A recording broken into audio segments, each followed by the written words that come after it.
तो आज की इस वीडियो में हम लोग बात करेंगे बिजनेस स्टडीज के इंपॉर्टेंट टॉपिक्स के बारे में। कल 27 मार्च आपका बिजनेस स्टडीज का एग्जाम है। एग्जाम में बैठने से पहले ये वीडियो एंड तक जरूर देखें। इस वीडियो में मैं आपको चैप्टर 1 से लेकर चैप्टर 12 तक 1 to 1 चैप्टर करके इंपॉर्टेंट टॉपिक्स, कहां से एमसीक्यू बन सकता है, कहां से केस बन सकता है, कहां से नॉर्मल क्वेश्चन आ सकता है, वो सब चीजों के बारे में आपसे साथ डिस्कशन करूंगा। और अगर जो टॉपिक्स मैं आपको बता रहा हूं अगर वो आपने नहीं पढ़े हैं या पढ़ भी रखे हैं तो एक बार उसका आप दोबारा से ओवरव्यू जरूर लें। ठीक है, तो बिना टाइम वेस्ट करे स्टार्ट करते हैं चैप्टर 1 से लेकर 12 तक इंपॉर्टेंट टॉपिक्स बिजनेस स्टडीज के। आपको क्या करना है, आपको सिंपल सा जो भी आपके पास बुक है, चाहे वो पूनम गांधी है, चाहे वो सुभाष दे है या संदीप गर्ग है, चैप्टर वाइज जो मैं आपको बता रहा हूं आपको बस अपनी बुक में क्या करना है, टिक करना है और एक बार जरूर देख लें वो आपने पढ़ा है या नहीं पढ़ा है। तो आइए स्टार्ट करते हैं चैप्टर नंबर 1 से लेके nature and significance of management से कंज्यूमर प्रोटेक्शन एक्ट तक। तो आइए जल्दी से बिना टाइम वेस्ट करे हम लोग स्टार्ट करते हैं चैप्टर नंबर 1 से nature and significance of management. जो भी आपके पास बुक है, चाहे वो पूनम गांधी है, चाहे वो सुभाष दे है या आपके पास संदीप गर्ग है, आप चैप्टर वाइज खोलिए और उसमें पेंसिल से या पेन से टिक लगाते रहिए और देखिए ये चीज़ें आपने पढ़ी हैं या नहीं पढ़ी हैं। सबसे पहले चैप्टर नंबर 1 में आपको पढ़ना है डिफरेंस बिटवीन इफेक्टिवनेस एफिशिएंसी। यहाँ से एमसीक्यूज और केस बेस्ड आने के क्वेश्चन पूरे चांसेस हैं। फिर उसके बाद है कैरेक्टरिस्टिक्स। बहुत सारे कैरेक्टरिस्टिक्स हैं जिसमें से आपको एक कैरेक्टरिस्टिक बहुत अच्छे से ध्यान देना है, डेट इज मल्टी डायमेंशनल, जिसमें वर्क, पीपल और ऑपरेशन होता है। उसके बाद आपको बात करनी है objective of management, organisational objective, social objective और पर्सनल ऑब्जेक्टिव। ऑर्गेनाइजेशनल ऑब्जेक्टिव के अंदर देखो आपको 3 चीज़ें और दे रखी हैं। कौन कौन सा ऑर्गेनाइजेशनल ऑब्जेक्टिव आप खोलेंगे तो सर्वाइवल, प्रॉफिट और ग्रोथ। ठीक है, समझ में आ गई बात। उसके बाद सोशल ऑब्जेक्टिव, उसके बाद personal objective. Nature of management से क्वेश्चन पूरा आएगा, 100% आएगा। नेचर ऑफ मैनेजमेंट क्या होता है, आपका जो आपने तीनों पढ़े होंगे उसमें से आपको 100% यहाँ से क्वेश्चन देखने को मिलेगा। और लास्ट में आपको कोऑर्डिनेशन पूछ लेगा। कोऑर्डिनेशन क्या होता है, ये केस बेस के फॉर्म में भी पूछ सकता है। फिर हम बात करते हैं chapter number 2। Chapter number 2 basically अपने आप में बहुत ही ज़्यादा इंपॉर्टेंट चैप्टर है, जिसमें 14 फ्यूल के प्रिंसिपल्स दे रखे हैं। मैं आपको एक आइडिया दे देता हूँ, उसमें से आप कौन से प्रिंसिपल्स को बिल्कुल भी ना छोड़ें। जैसे सेंट्रलाइजेशन, डिसेंट्रलाइजेशन आप 100% करें, एस्पेक्ट डी कॉप्स अच्छे से पढ़ें और स्केलर चेन अच्छे से पढ़ें। ठीक है, उसके बाद FW टेलर कभी FW की फुल फॉर्म पूछ लेता है, तो FW का फुल फॉर्म होता है फेडरिक विंस्लो। तो आपको पता होना चाहिए, हालांकि आने के कम चांसेस हैं लेकिन फिर भी आ गया तो क्या ही कर सकते हैं।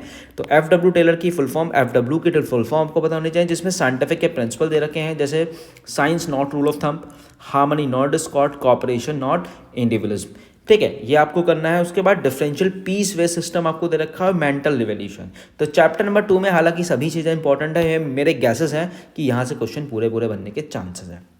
Next we have chapter number 3, that is business environment. बहुत ही सिंपल सा और बहुत ही इजी चैप्टर है।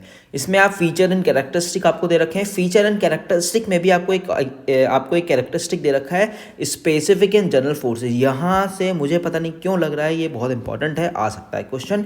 उसके बाद इंपॉर्टेंस भी आप पढ़ लेना। उसके बाद डायमेंशन, यहाँ से तो 100% क्वेश्चन आएगा ही आएगा। कल आप जब बोर्ड्स का एग्जाम दे के आए तब आप मुझे बताएं कि आया या नहीं आया। PESTEL, political, economical, social, legal और टेक्निकल। तो चैप्टर नंबर 3 में बस सिंपल आपको ये पढ़ना है। Next we have chapter number 4, that is planning. Planning में आपको लिमिटेशन एक बार देख लेना है, जिसमें एक्सटर्नल लिमिटेशन बहुत इंपॉर्टेंट है। प्लानिंग प्रोसेस तो आपको सारे ही पढ़ने हैं, यहाँ से केस बेस मिलेगा जो भी आपके 7 स्टेप्स हैं।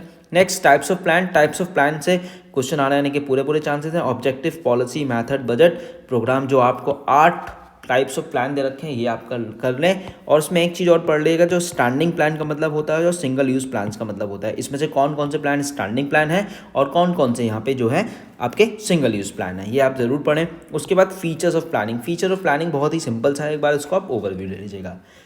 उसके बाद हम बात करेंगे chapter number 5, that is organising. इसमें सबसे पहले प्रोसेस आप पढ़ लीजिएगा। प्रोसेस मैंने आपको पहले भी बताया, सारे करने हैं। उसके बाद डिपार्टमेंटलाइजेशन में ही दे रखा है फंक्शनल और डिविजनल, उसको अच्छे से पढ़ेगा। ऑर्गेनाइजिंग स्ट्रक्चर आप देखेंगे तो आपको स्पैन ऑफ मैनेजमेंट एक वर्ड दिखेगा, पूरा डेफिनेशन है, ये आप जरूर पढ़ें। उसके बाद delegation of authority, elements of delegation, responsibility, authority और अकाउंटेबिलिटी। यहाँ तो तीनों आपको नहीं छोड़ना है, जिसमें आपको सेंट्रलाइजेशन और डिसेंट्रलाइजेशन भी अच्छे से पढ़ना है। सेंट्रलाइजेशन और डिसेंट्रलाइजेशन ये आपके जो आपका 14 प्रिंसिपल हैं वहाँ से भी एक कंप्लीट हो जाता है। उसके बाद हम बात करते हैं स्टाफिंग प्रोसेस आपको पढ़ना है। उसके 3 कंपोनेंट एलिमेंट और एस्पेक्ट दे रखे हैं, जैसे रिक्रूटमेंट, जैसे सिलेक्शन और ट्रेनिंग, इन तीनों को मिला के बनता है आपका स्टाफिंग, चाहे वो एक्सटर्नल रिक्रूटमेंट के केसेस हों चाहे वो इंटरनल हो, वो आपको पढ़ने हैं। Method of training on the job और off the job. Off the job में एक आपको सिंपल सा वेस्टिब्यूल स्कूल्स आपको दे रखा है, ये आप ज़रूर पढ़ें। ये हम बात कर रहे थे चैप्टर नंबर 6 की। उसके बाद है chapter number 7 that is directing. ये थोड़ा सा ब्रॉड चैप्टर है अपने आप में, यहाँ पे बहुत सारी चीज़ें हमें देखने को मिल जाती हैं। मैं कोशिश करता हूँ आपको बताने की कौन कौन सी चीज़ें इंपॉर्टेंट है। जैसे एलिमेंट्स में सुपरविजन, मोटिवेशन, कम्युनिकेशन और लीडरशिप, ये इसके बारे में आपको पता होना चाहिए। फिर उसके बाद मोटिवेशन, मोटिवेटर्स और मोटिवेशन, ये आपको तीनों पढ़ना है। उसमें मोटिवेशन में मैस्लो नीड हेयर की थ्योरी तो आपको बिल्कुल नहीं छोड़नी है, ये क्वेश्चन आएगा। उसके बाद 3 style of leadership, democratic, autocratic, laissez-faire, ये आपको पढ़ना है। कम्युनिकेशन में स्पोकन, रिटन, डायग्राम, गेस्चर, एक बार इसको बस ओवरव्यू ले लें, ठीक है। उसके बाद आपको दे रखा है बैरियर्स में सिमेंटिक बैरियर और साइकोलॉजिकल बैरियर्स, जिसमें ऑर्गेनाइजेशनल, पर्सनली 4 बैरियर्स हैं, ये आप देख लें। आप हाथों हाथ मेरे साथ अपने नोटबुक्स में टिक लगाते चले जाएं, क्योंकि ये इंपॉर्टेंट टॉपिक्स मैं आपको फिर से रिपीट कर रहा हूँ। चैप्टर 8 कंट्रोलिंग बहुत ही छोटा सा चैप्टर है, जिसमें आपको इंपॉर्टेंस ऑफ कंट्रोलिंग पढ़ना है। Relationship between planning and controlling जरूर पढ़ लें।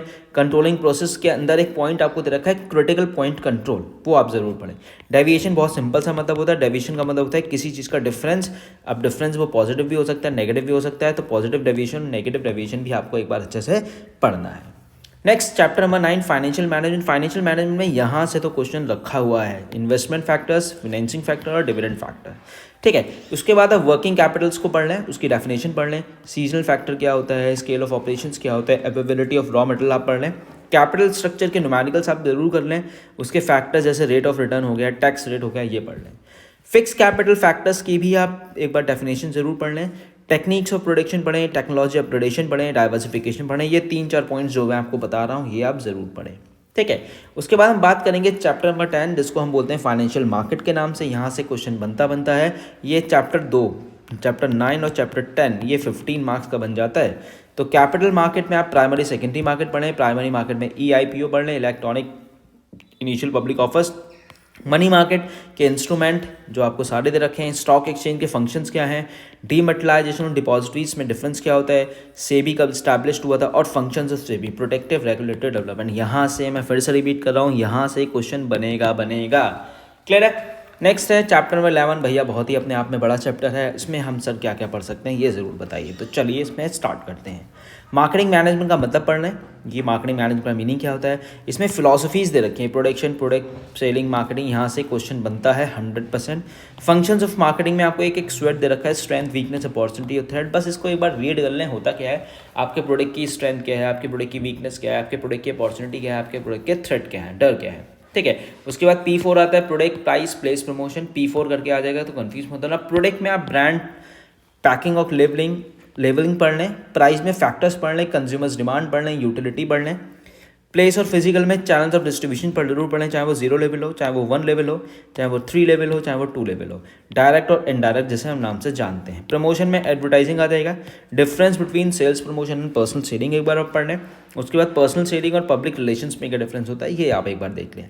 नेक्स्ट आपको एक लास्ट में दे रखा है प्रोसेस, जिसमें order, transportation, warehousing, inventory, processing, ये आप एक बार उसको ज़रूर देखना। जो चीज़ें मैंने आपको इस चैप्टर में बताई हैं वो भी इंपॉर्टेंट बनती हैं। नेक्स्ट है बहुत ही सिंपल सा चैप्टर, कंज्यूमर प्रोटेक्शन एक्ट 1996 से अब 2019 हो गया है। इसके राइट्स में से क्वेश्चन यहाँ से 100% 200% आएगा। Legal protection to consumer act 1996 जो फोर्स हुआ था 1 जुलाई 1997 को, और अमेंडमेंट हुआ था, इसमें चेंजेस आए थे 2019 में, जिस चीज़ ने इसको बोला जाता है कंज्यूमर प्रोटेक्शन एक्ट 1996 की जगह 2019। क्लियर है। इसके बाद 3 रिड्रेसल एजेंसीज दे रखी हैं, इसको भी एक बार ज़रूर कर लें। डिस्ट्रिक्ट, स्टेट और नेशनल। इसमें पूछता क्या मैं आपको बताता हूँ। जैसे आपसे अमाउंट पूछ लेगा 0 से लेके 1 करोड़ तक का, 1 करोड़ से 10 करोड़ तक की अमाउंट होनी चाहिए, 10 करोड़ से एक्सीड से इतना भी होता है। इसमें जो जज होता है वो डिस्ट्रिक्ट कोर्ट का होता है, इसमें जो जज होता है वो हाई कोर्ट का होता है, और इसमें जो जज होता है वो सुप्रीम कोर्ट का होता है, ठीक है। तो ये 3 रिड्रेसल एजेंसीज आपको पढ़नी है। उसके बाद मार्क्स आपको दे रखे हैं। ISI मार्क क्या स्टैंड करता है, ब्यूरो ऑफ इंडियन स्टैंडर्ड क्या स्टैंड करता है, इको मार्क, एग्रीकल्चर मार्क। कभी कभी इन मार्क्स के डायग्राम आपको दे देंगे, मतलब पिक्चर आपको दे देंगे, आपको आइडेंटिफाई करना पड़ेगा कि ये कौन सा मार्क है। तो this is the all about the business studies. I hope आपको बहुत अच्छी लगी हो, आपको समझ में आई हो। अगर अच्छी लगी हो तो मुझे कमेंट करें और अपने दोस्तों के साथ इस वीडियो को ज़रूर शेयर करें। And thanks for watching. तो मैं उम्मीद करता हूं जो टॉपिक्स मैंने आपको बताए चैप्टर 1 से लेकर 12 तक आपको समझ में आए होंगे और सारे टॉपिक्स आपने ऑलरेडी पढ़ रखे हैं। तो आपको क्या करना है, बस इन सारे टॉपिक्स का एक बार फिर से ओवरव्यू लेना है एग्जाम में बैठने से पहले। And all the very best for your exam. आप बहुत अच्छा करेंगे, किसी भी क्वेश्चन को आपको छोड़ना नहीं है, सारे क्वेश्चंस आपको अटेम्प्ट करने हैं। And again all the very best for your exam. और प्लीज इस वीडियो को अपने दोस्तों के साथ शेयर करें जो कल के एग्जाम्स में बैठने जा रहे हैं या कल का एग्जाम देने जा रहे हैं। Thank you so much and all the very best.